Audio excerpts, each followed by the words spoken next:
Hi to Paola. Hi. Hi, how are you doing? Fine, thanks for organizing this initiative and gathering so many interesting people. Thank you for joining us. Thank you. I can see that you're also involved with the Magnitsky, I don't know if I'm pronouncing that correctly, sanctions. Only a few days ago, the European Union passed its own continent-wide legislation. Is this something we should be hopeful for? Will the EU really apply these sanctions, do you think, Paula?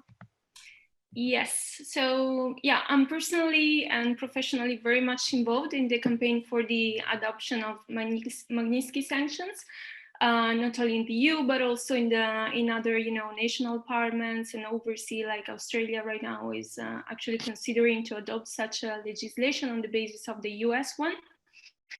And, who don't know what Magnitsky sanctions are, they're basically, it's an important tool it's a possibility for the EU and those legislations who actually, which have similar instruments to apply individual sanctions to human rights violators. So they can either apply travel bans or asset freeze without, undermining the economies of population of countries, but rather, targeting individual human rights violators.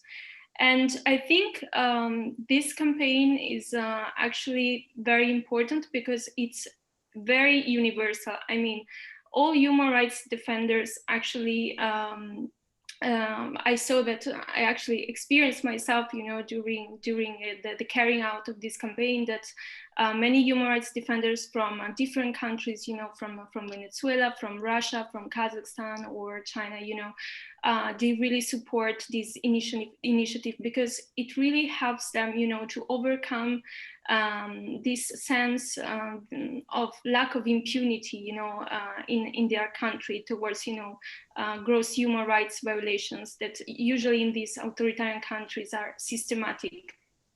And coming back to your question, whether the EU will apply sanctions or not, of course, personally, I'm on the idea that human rights shouldn't be politicized.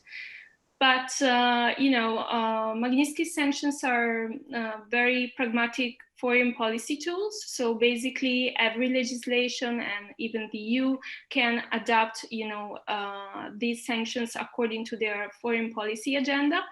In the case of the EU, it really requires unanimity in the council. So I think personally that it will depend on the state of the European Union. So whether the European Union is solid, is united or not, and whether there are common foreign policy goals. So let's see.